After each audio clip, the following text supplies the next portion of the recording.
Hello everyone, let's continue with the Hindu vocab. The first word is unleash. देखिए, unleash का मतलब होता है, अगर आप लिटरली इसका मतलब समझना चाहे तो अनलीश का मतलब होता है किसी चीज़ को फ्री छोड़ देना, लूज छोड़ देना, उसे अनलीश कहा जाता है।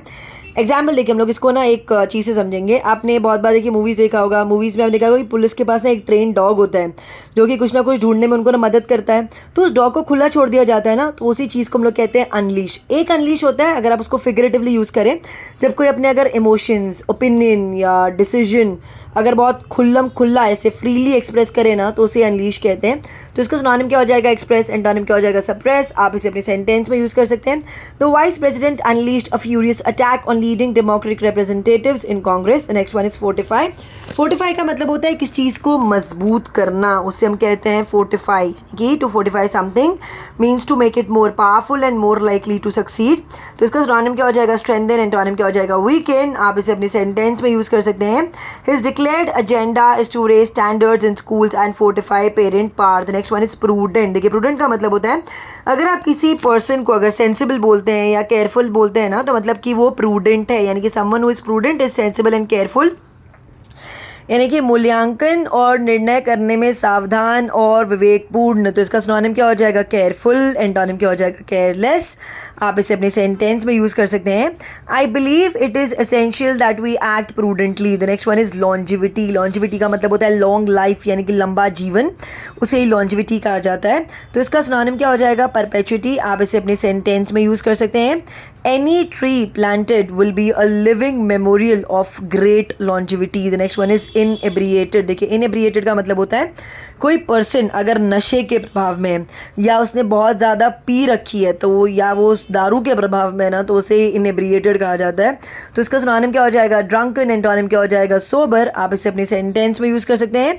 He was inebriated by his phenomenal success. The next one is condemn. Condemn का मतलब होता है किसी की तीव्र तरीके से निंदा करना, यानी कि टू से strongly that you think somebody और समथिंग इज़ वेरी बैड और रॉन्ग, उसे कंडेम कहते हैं। कंडेम का ना एक और मतलब भी होता है किसी को दोषी या अपराधी ठहराना, उसे भी हम कंडेम ही कहते हैं। तो इसका सिनोनिम क्या हो जाएगा? क्रिटिसाइज। एंटोनिम क्या हो जाएगा? कॉम्प्लीमेंट। आप इसे अपने सेंटेंस में यूज़ कर सकते हैं। Political leaders united yesterday to condemn the latest wave of violence. The next one is replete. Replete का मतलब होता है full, यानी कि भरा हुआ, उसे replete कहा जाता है। यानी कि to be replete with something means to be full of it. तो इसका सिनोनिम क्या हो जाएगा? full। एंटोनिम क्या हो जाएगा? empty। आप इसे अपनी सेंटेंस में यूज़ कर सकते हैं। History is replete with examples of populations out of control. The next one is irate. Irate का मतलब होता है बहुत ज़्यादा गुस्सा होना, यानी कि वेरी एंग्री, उसे ही आयरेट कहा जाता है। तो इसका सिनोनिम क्या हो जाएगा? एनॉयड। एंटोनिम क्या हो जाएगा? चीयरफुल। आप इसे अपने सेंटेंस में यूज़ कर सकते हैं। We have received some irate phone calls from customers. Next one is grievous. Grievous का मतलब होता है बहुत ज़्यादा सीवियर या सीरियस, उसे ही ग्रीवियस कहा जाता है, यानी कि पीड़ादायक या कष्टदायक। तो इसका सिनोनिम क्या हो जाएगा? हार्श। एंटोनिम क्या हो जाएगा? ईजी। आप इसे अपने सेंटेंस में यूज़ कर सकते हैं। Her death is a grievous loss to the whole of the community. Next one is purview. Purview का मतलब होता है परिधि, यानी कि रेल्म और एक्सटेंट, उसे ही परव्यू कहा जाता है। आप इसे अपने सेंटेंस में यूज़ कर सकते हैं। As she rose within the company her purview extended to many new departments. Next one is hefty. Hefty का मतलब होता है बड़ा और मजबूत या तो भारी, उसे ही हेफ्टी कहा जाता है। देखिए, जैसे कि आप स्कूल में अगर या कॉलेज में अगर बहुत बड़ा फीस भर रहे हैं ना, तो उसे भी हेफ्टी अमाउंट कहते हैं। ठीक है, तो इसका सिनोनिम क्या हो जाएगा? हैवी। एंटोनिम क्या हो जाएगा? लाइट। आप इसे अपने सेंटेंस में यूज़ कर सकते हैं। That's a pretty hefty book bag for a tiny person like you. The next one is potent. Potent का मतलब होता है स्ट्रॉन्ग और पावरफुल, यानी कि शक्तिशाली या प्रभावकारी, उसे ही पोटेंट कहा जाता है। तो इसका सिनोनिम क्या हो जाएगा? रोबस्ट। एंटोनिम क्या हो जाएगा? इनफर्म। आप इसे अपने सेंटेंस में यूज़ कर सकते हैं। The Berlin wall was a potent symbol of the cold war. The next one is sagacity.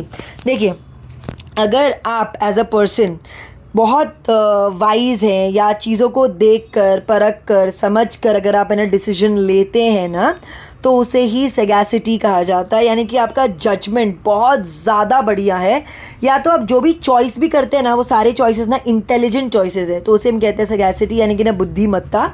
The trait of forming opinion by distinguishing and evaluating, उसे सगैसिटी कहा जाता है। तो इसका सिनोनिम क्या हो जाएगा? विजडम। एंटोनिम क्या हो जाएगा? स्टूपिडिटी। आप इसे अपने सेंटेंस में यूज कर सकते हैं। The coach sagacity enable the team to win. The next one is deterrence. Deterrence का मतलब होता है अगर कोई चीज़ अगर आपको कुछ करने से रोक रही है ना या डिस्करेज कर रही है ना तो उसे डिटरेंस कहा जाता है। यानी कि a deterrence discourages you from doing something, यानी कि अवरोध। तो इसका सिनोनिम क्या हो जाएगा? फॉरबिडिंग। एंटोनिम क्या हो जाएगा? अलाउंस। आप इसे अपने सेंटेंस में यूज कर सकते हैं।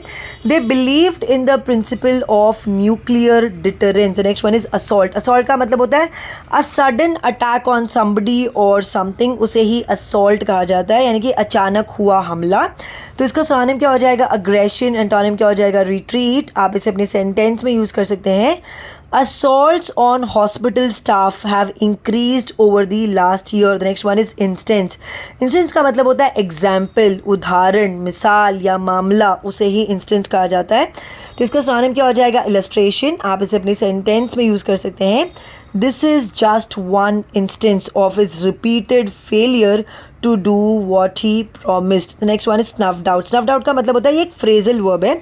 कोई चीज़ अगर सडनली ख़त्म हो जाए ना तो उसे ही स्नफ्ड आउट कहा जाता है। And the last one is alter. देखिए ऑल्टर का मतलब होता है आपने पूजा करने वाली जगह पे देखा होगा ना, एक ऊंचा स्थान होता है, तख्ता होता है जहाँ पे हम रख के कुछ भी पूजा करते हैं, तो उसे ही ऑल्टर कहा जाता है।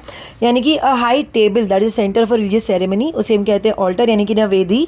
तो इसका सिनोनिम क्या हो जाएगा? Pulpit. Example, before eating, it is customary to offer a part of every meal on the altar. That's it for today. अगर आपको वीडियो अच्छा लगा तो इसे लाइक करें, शेयर करें, कमेंट करें, साथ ही साथ मेरे चैनल को सब्सक्राइब करें। Thank you.